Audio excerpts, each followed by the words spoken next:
Update natin yung malunggay natin. Malunggay, morangi, ang tawag doon. Nilipat ko ng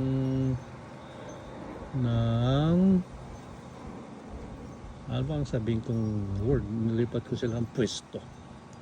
Dito siya malapit sa pader. Dati doon sila sa may roses eh. Ayun, parang gustong gusto rito, parang nakahinga. Biglang lumaki. Ayun. Gusto mo rito ha? Sige ka, diyan ka. Silang dalawa nilipat ko ng ano. Ito yung isa. Bigla rin parang lumaki rin bigla eh.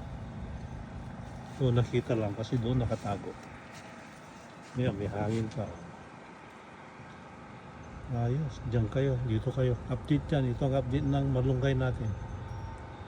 Tignan natin kung gaano kabilis lagpasan yung pader. Ayan.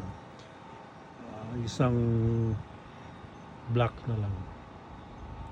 Sa kalahati. Alright.